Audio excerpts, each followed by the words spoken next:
kitchen, and I am going to make pasta carbonara. So what I have going on over here already is this is the weirdest recipe. Oh, let me back up. The number one thing you need to know about this recipe right now are the ingredients. So you need a ½ pound of pasta. I like to use just regular spaghetti.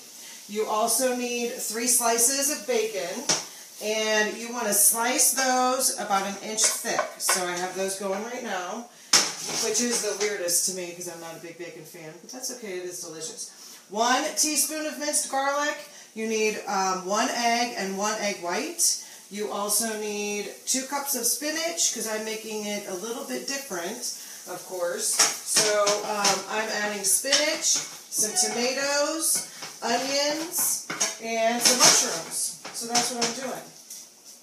But what I was going to say is, the strangest thing to me was actually looking up really light recipes for pasta carbonara, and I thought that I could do it without the bacon, which every time I do bacon, I use parchment paper and or plastic wrap on my cutting board so it doesn't get all gross. So I'm going to go throw this in here.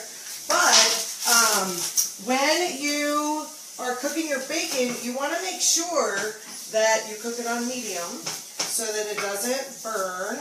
And I'm serious. I was like, where are the recipes that are light? You know, bacon and bacon fat does not sound light to me. But in a regular carbonara, you use a lot more bacon. So with this particular recipe, you're going to use, and yes, we do use eggs, 1 egg and 1 egg white. I'm going to try to do it the fancy way. So if you can see, sometimes I make it, so I'm just going to get the egg yolk out of here. I have my pasta going already so that it's all done. And it'll be all done, dude. Look at that, I just did it. Isn't that cute? So, what I did earlier today, because I wanted to use some spinach that was kind of going bad. So, I took my spinach, mushrooms, some onions, and I just sauteed them in 1 teaspoon of olive oil. And all of this, I'll post the recipe on my website. But I just used a little bit, I used the Tuscan herb olive oil, which was delicious. And along with a little bit of spinach, onions, and mushrooms that I sliced up. And it was really good. I used that with a little burger thing. Well, it was a chicken patty. Okay, so I'm whisking up my eggs, nice and pretty. When I cook pasta at any time, I always put a little bit of olive oil in with the water. So I'm going to break, oh, I forgot this. I didn't have it boiling completely. So I want to show it to you because you can see a little bit of the film on top. So it makes it so that it doesn't stick. I hate sticky pasta. It's disgusting. So I always do that. And I do stir my pasta. I can never let anything alone. If anybody who knows me can attest, I just got to keep annoying food, people, places, and things.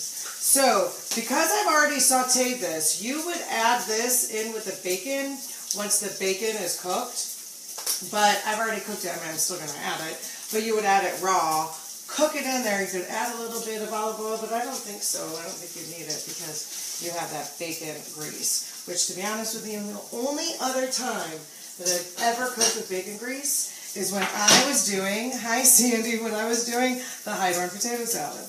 It was the only other time that I have cooked with bacon grease. And it kind of freaks me out because I am such like this healthy person now. I haven't always been. So what I'm doing here is I'm cutting my fresh basil because I have really noticed a difference in the flavor of my food from using fresh basil and all sorts of herbs. Really, I use fresh mint, fresh basil. What other fresh do I use? I know I do some other fresh. Not oregano. Oh my gosh, I can't remember. Hi, Janae. If anybody can remember the other fresh herbs that I use, let me know. Okay, so I'm cutting this up with scissors, I guess, that aren't as nice as some other people's scissors, because people are like, you should get better scissors. Maybe not in that voice, but kind of. Okay, so if you look here, I want to show you guys, this is how it is browning. So I'm just browning it until it's pretty much done. And just flipping it over a little bit so you can see how those 1-inch slices really have cooked down. Of course they do. My pasta is just regular pasta from Trader Joe's, and really I love the pasta from Trader Joe's. It's almost as good as the Barilla pasta because it doesn't stick. So I'm going to cut just a little bit more basil because it really is flavorful. And it is, shout out to my sister Bridget. And shout out to my sister Gina. They both have been feeding me basil because I, of course, killed my plants. My poor basil plants. It was very sad. Okay, so here we go. I hear my water really boiling. And it's already smelling good in here. You can hear the kids coming out here. It's me. Wondering, what is she making that smells this good? Her food never smells this good. Okay, so I am almost done with this. So here we go. What I'm going to do next is I'm going to add a little bit of garlic. You can never have any sort of food without garlic. So my big twist is honestly adding a little bit of vegetables to it. I like a lot of food. And the way that I get a lot of food with less calories is, of course, through the veggies. So I added my garlic just now, and now I'm going to make sure I use the right one. I'm adding all my veggies that I did. And here we go. And they're all getting all yummy together. I'm going to add just a little bit of salt and pepper towards the end, but just not yet. Okay, so I got to look at the recipe because, I'll be honest, I've never made pasta carbonara. Imagine that. Doing something for the first time like I always do. Okay, so we wanted to make it crisp. It is. Add garlic. I'm still doing it until fragrant. It is definitely fragrant. Okay, so people, this is going to be the easiest recipe that I've ever probably shown you. And it's a different type of recipe for me too, because I rarely ever put any of my, I rarely put the sauce on my pasta. I like to serve it separately because some people don't like the sauce, and because when you refrigerate it for leftovers, we always have leftovers. It is, I can't get a piece. Okay. When you refrigerate it, refrigerate your pasta along with the sauce together. The pasta absorbs all the sauce and it gets all yucky and gross. And it needs a couple more minutes. And so I like to always refrigerate my stuff in separate containers. I put the sauce in one, put the pasta in the other, and then when you heat them back up together, it's perfect.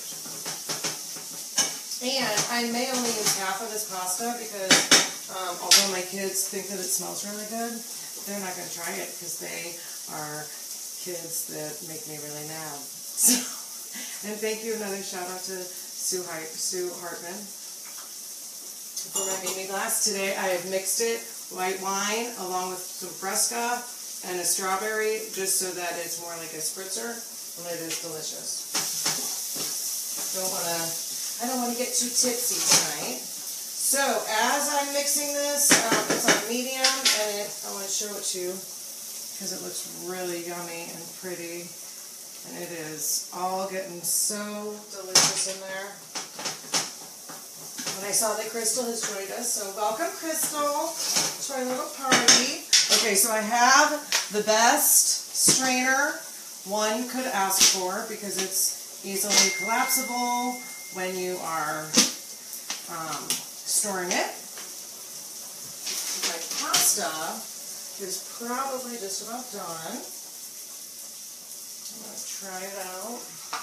I keep losing it. Try it out. I'm usually not the outer of the, perfect. El dente is how you want it.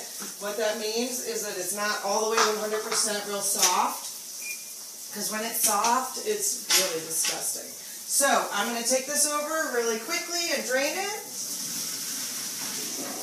And I'm also cleaning my pores. You know that's important. So I take that. I'm taking a half of a cup of Parmesan cheese, 1 egg white, and I am going to mix all this sucker together.